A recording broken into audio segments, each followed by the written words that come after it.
चलते चलते जब वे 12 योजन आगे निकल गए, तब उन्होंने वज्रमय धनुष पर अपने नामांकित बाण आरोपित किया और क्रोध से हुंकार करते हुए ज्यों ही उसे छोड़ा, त्यों ही वो मगध देव की सभा में जा पड़ा। बाण के पड़ते ही मगध देव के क्रोध का ठिकाना नहीं रहा। वो अपनी अल्प बुद्धि से चक्रवर्ती के साथ लड़ने के लिए तैयार हो गए, परंतु उनके बुद्धिमान मंत्रियों ने बाण में चक्रवर्ती भरत का नाम देख उसे शांत कर दिया और कहा कि ये चक्रवर्ती का बाण है, इसकी दिव्य गंध अक्षत आदि से पूजा करनी चाहिए। इस समय प्रथम चक्रवर्ती भरत दिग्विजय के लिए निकले हुए हैं। वे बड़े प्रतापी हैं। भरत क्षेत्र के 6 खंड की वसुधा पर उनका एक छत्र राज्य होगा। सब देव विद्याधर आदि उनके वश में रहेंगे। इसलिए प्रबल शत्रु के साथ विग्रह करना उचित नहीं है। मंत्रियों के वचन सुनकर मगध का कोप शांत हो गया। अब वो अनेक मणि, मुक्ता फल आदि लेकर मंत्री वगैरह आत्मजनों के साथ सम्राट भरत के पास पहुंचा और उनके सामने समस्त उपहार भेंट कर विनम्र शब्दों में कहने लगा, देव, आज हमारे पूर्वकृत शुभ कर्मों का उदय आया है, जिससे आप जैसे महापुरुषों का समागम प्राप्त हुआ है। आपके शुभागमन से मुझे जो हर्ष हो रहा है वो वचनों से नहीं कहा जा सकता। साक्षात परमेश्वर ऋषभदेव जिनके पिता हैं और 14 रत्न तथा 9 निधियां अप्रमत्त होकर जिनकी सदा सेवा किया करती हैं, ऐसे आपके सामने यद्यपि ये मणि मुक्ताओं की तुच्छ भेंट शोभा नहीं देती, तथापि प्रार्थना है कि महानुभाव सेवक की इस अल्प भेंट को भी स्वीकार करेंगे। ये कहकर उसने भरत के कानों में मणिमय कुंडल और गले में मणिमय हार पहना दिए। भरत महाराज मगध देव के नम्र व्यवहार से बहुत प्रसन्न हुए। उन्होंने सुमधुर शब्दों में उसके प्रति अपना आभार प्रकट कर मित्रता प्रकट की। मगध भी कर्तव्य पूरा कर अपने स्थान को वापस चला गया। चक्रवर्ती भी विजय प्राप्त कर शिविर यानी सेना स्थान वापस आ गए। विजय का समाचार सुनकर चक्रवर्ती की समस्त सेना आनंद से फूल उठी। उसने हर्ष ध्वनि से सारे आकाश को गुंजा दिया। फिर दक्षिण दिशा के राजाओं को वश में करने के लिए चक्रवर्ती ने विशाल सेना के साथ दक्षिण की ओर प्रस्थान किया।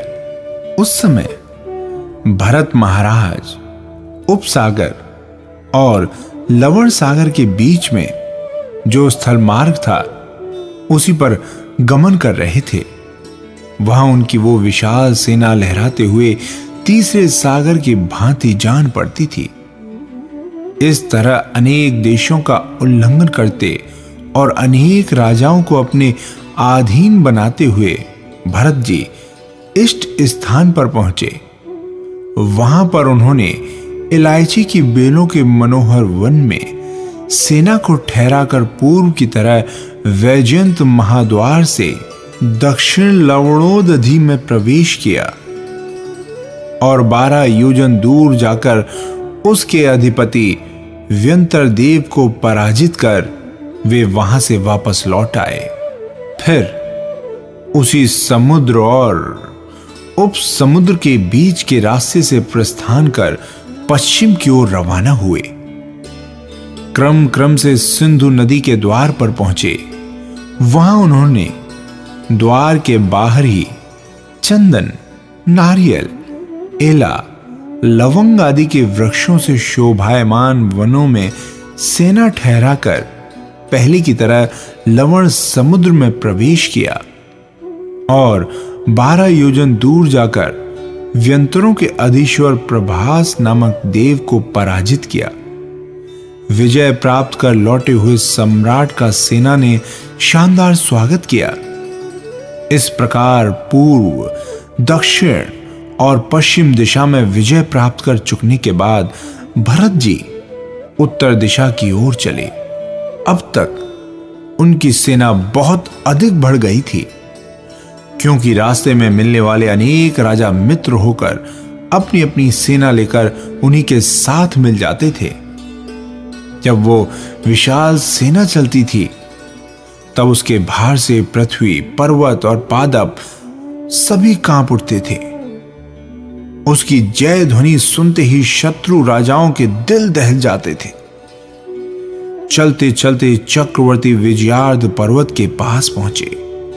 वहां उन्होंने समस्त सेना को ठहराया और स्वयं आवश्यक कार्य कर चुकने के बाद मंत्रों की आराधना में लग गए। कुछ समय बाद वहां पर एक देव भरत से मिलने के लिए आया। भरत ने उसे सत्कार पूर्वक आसन दिया। भरत प्रदत्त आसन पर बैठकर देव ने निम्न शब्दों में अपना परिचय दिया। प्रभु, मैं विजयार्ध नाम का देव हूं। मैं जाति का व्यंतर हूं। आपको आया देखकर सेवा में उपस्थित हुआ हूं। आज्ञा कीजिए। मैं हर तरह से आपका सेवक हूं देव। देखिए, आपका निर्मल धवल यश समस्त आकाश में कैसा छा रहा है। आदि मनोहर स्तुति कर उसने चक्रवर्ती का तीर्थोदक से अभिषेक किया और उन्हें अनेक वस्त्राभूषण, रत्न श्रृंगार, सफेद छत्र, 2 चमर तथा सिंहासन प्रदान किया। इसके बाद वो देव आभार प्रकट कर अपनी जगह पर वापस चला गया। ये विजयार्ध देव विजयार्ध गिरी की दक्षिण श्रेणी में रहता है, इसलिए इसके वशीभूत हो चुकने पर भी उत्तर श्रेणी के देव को वश में करना बाकी रह जाता है। और जब समस्त विजयार्ध पर हमारा अधिकार हो चुकेगा तभी दक्षिण भारत की दिग्विजय पूर्ण कहलाएगी। ऐसा सोचकर भरत महाराज ने जल, सुगंधि आदि से चक्र रत्न की पूजा की तथा उपवास का व्रत रखकर मंत्रों की आराधना की। फिर वे समस्त सेना के साथ प्रस्थान कर विजयार्ध गिरी की पश्चिम गुफा के पास आए। चक्रवर्ती ने पास के वनों में सेना ठहरा दी। वहां पर अनेक राजा तरह तरह के उपहार लेकर उनसे मिलने के लिए आए। उत्तर विजयार्ध का स्वामी कृतमाल नामक देव भी भरत के स्वागत के लिए आया। भरत ने उसके प्रति प्रेम प्रदर्शन किया। कृतमाल ने 14 आभूषण भेंट देकर भरत की खूब प्रशंसा की। गुफा में प्रवेश करने के उपाय बतलाए। चक्रवर्ती ने प्रसन्न होकर कृतमाल को वापस लौटा दिया और स्वयं रत्न से गुफा द्वार का उद्घाटन किया।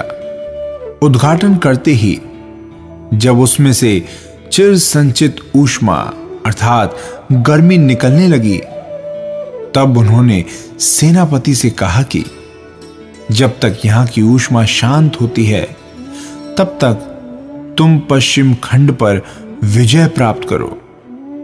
चक्रवर्ती की आज्ञा अनुसार सेनापति अश्व रत्न पर सवार हो कुछ सेना के साथ पश्चिम की ओर आगे बढ़ा।